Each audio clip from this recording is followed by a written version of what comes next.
All right. So here's the thing. You wake up, you open your phone. What's the first thing you check? What's the first app you open up? It's whatever the notifications are, really. Yeah, I look at the I notifications. kind of like look at, is there any of these which are like super important? Any of these? Are they ever any super important though? Sometimes you wake up and like shit's gone wrong or something, and you're My like, line messages really are the first ones where I'm like, oh yes, this requires immediate attention. Everything else, like whatever. If it's email, then it's not going to be important. No, because if someone, I don't know if I see a video, if I wake up and I see an email from YouTube, I'm like, okay, the fucking SpongeBob monkey. That's when my heart sinks. No YouTuber ever wants to see an email from YouTube. No. It's literally like you never want to hear from your boss. If you're like, if you get a YouTube, it sucks, right? Because sometimes YouTube will email you and be like, "Here's the community roundup of stuff." It's like, fuck off, YouTube! You scared me. Because normally it means a copyright claim or something. So YouTubers are scared to death of seeing anything related to YouTube in their fucking inbox. It's like a copyright claim, or worse, like your channel has been terminated, or your video has been age restricted. Yeah, your video has been age restricted. Nothing good ever comes out of a YouTube email. Yeah. I could get a YouTube email being like, "We've decided to send you $1 million for being such a good YouTuber," and I'd still get a fucking heart attack or something. But. True. Probably. I think I'd go through my notifications first, obviously. Yeah. So I'll check it, line. I mean, do you have multiple messaging apps like that people can contact you on? And do you have a personal like number one priority app? That one that like, this is the one where if you message me on here, I will actually see it and reply. Yeah, to me it's like Line and Facebook Messenger. Yeah. Facebook Messenger is like that's 50, a fucking lie. You don't respond to your line.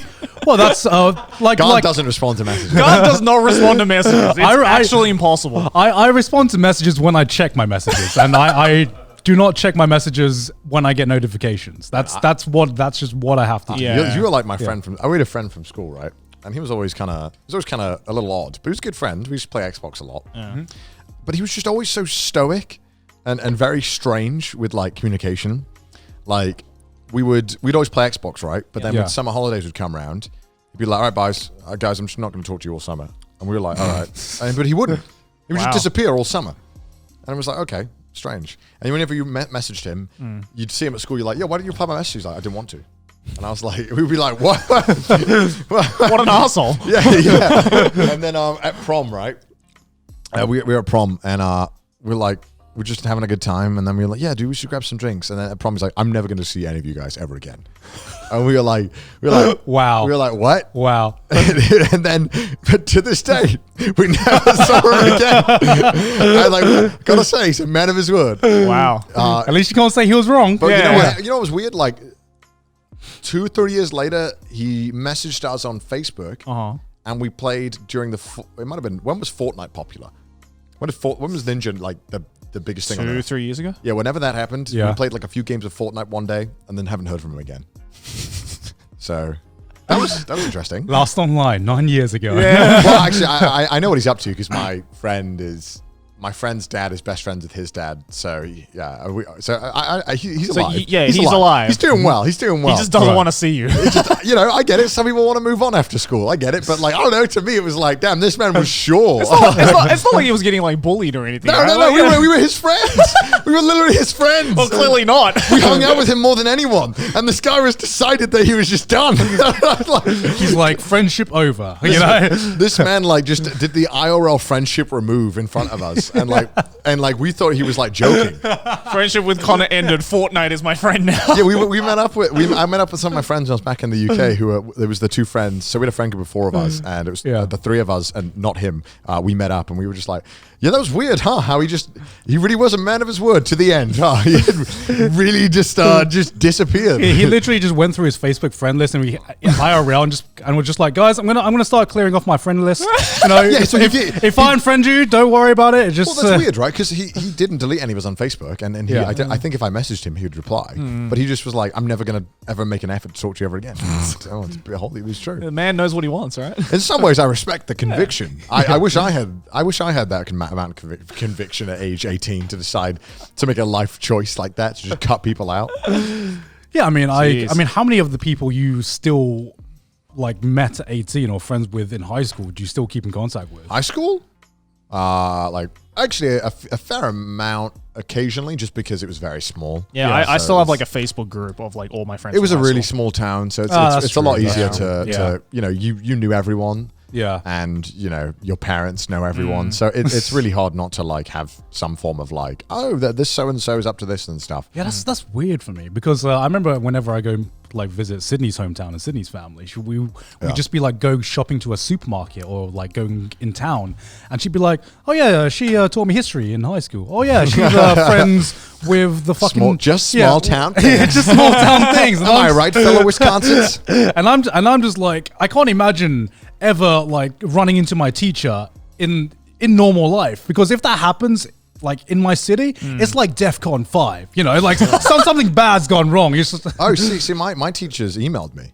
They're like, Really? Yeah, because they told me to. Did I say I went and gave a presentation at school? Yeah. I did, right? Yeah, because my old teacher guy reached out to me and he was like, "Hey, Your Connor." teacher guy. He was like, "No, actually, no. The students reached out. Okay. But then he liked me, so he was like, "Hey, Connor, yeah, come on over, come on in."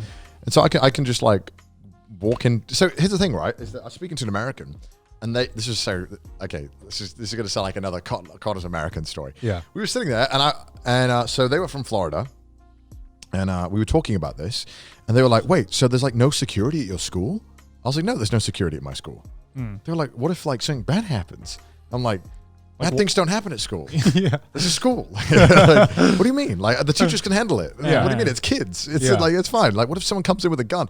No one has guns. No 12-year-olds have guns. There's no metal detectors. No, that's crazy. That's so alien You think to we me. can afford metal detectors? Yeah. We can barely afford chairs. We've been using the same chairs for like the past 80 years in my school. We don't have chairs.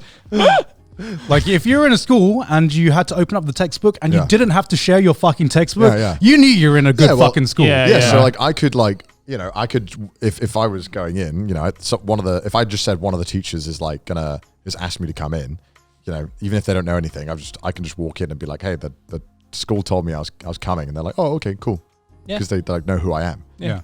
Because I was an ex-student. Yeah, So and they're even like, if "Oh, it's wow." like a good school, it's like the most you have to do is maybe like, you know, go to the reception and say like, "Hey, I'm here for and then you can just go in, right? You don't have to go through this whole like prison system. I was like, check. I was like, "What do you mean?" You don't have to go through the TSA every time you go to school. Yeah. And then when I was done, I just went around to speak to the teachers that I liked, and I was like, "Hi, how you doing? Are you doing well? Nice, yeah, nice, cool. How's life? Yep, still teaching. Cool. God, great, nice. Imagine going to a school that's actually safe. Yeah, right. Oh my God. Worst thing that happened was fucking me climbing a tree and then nearly just jumping out of it and dying. That's the worst thing that happened. I thought it was like you getting into fights or something. That right? too. Yeah. Did you have to go to detention for that? Like what punishment system did you have in your school? Nothing physical, I assume, know, man. in this day and age. No. Yeah. No. Maybe. I think some of the teachers would have loved to though. Yeah. Some of the older ones, I could tell they were more than happy to try it. Like undoing the belt. It's like, now?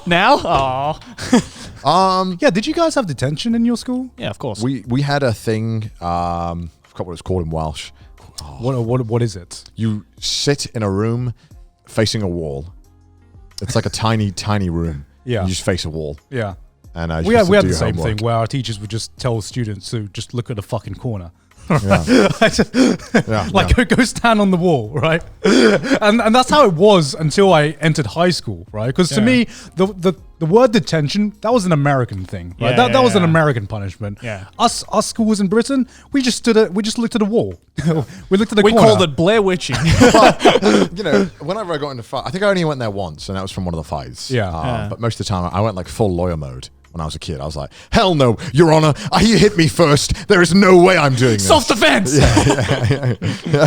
And then I think one time they were like, "You need to go to detention." I'm like, "I'm not going into detention." They're like, "What do you mean? Why?" I'm like, "Because he hit me fucking. I'm not going into detention." And then they were like, I think I would have gone in detention if they actually made me do it. Yeah. But, Right. You know, but I was like trying to fight back. And what time they didn't make me go. See, like I didn't have the balls to like retaliate. I think after I I'd was got in at a school. fight, like adrenaline was like high. Yeah. I think Yeah. I was willing to fight back. But most of the time I'd be like, okay, so I think the reason why I could never retaliate to my teachers is because like in my head I was like, if I did that to my dad, for instance, He'd beat my ass. So like, Oh, no, what's to say that the teacher's not going to beat my ass as well? All right? That's why. Like, I was conditioned from a young age. Same though. Like if I know that if my teachers called out my parents, which they did multiple times, I would get fucking annihilated. I'm dead. They would kill me. They would actually kill me. They would like take away my Xbox for like 2 weeks, and I'd rather, frankly, sure death. They honestly could leave me out to dry with no food. Yeah. Easy. Right, I'll do that.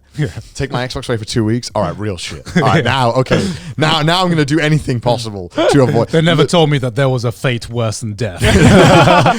I legitimately, they could take away, they could like starve me for 3 days. And I'd be like, as long as I have my Halo 3 copy and Halo Reach, I'll be fine. Like legitimately, I'm pretty sure I would have preferred that. Yeah. So I avoided it. But I know the one thing that my parents would like have my back on is if someone started a fight with me and I fought back. So I was always very confident. Right. I was like, yeah, what you gonna do? Tell my parents? Yeah, they'll tell me good on you. They'll be like, my son good. They'll be like, did he win? Come on with the tile, wipe you out. Yeah. You ready for round two? They'll be like, they'll pour some water on me. They'll be like, get back in there, son. Go back in. Hit it with the jab. Hit it with the jab. It's genuinely one of the only things where I felt like I could get away with doing it because my parents legitimately would have my back. Yeah. But that's why I didn't mind fighting back because I know that if I genuinely felt like I was in a position to fight back, I would. It worked.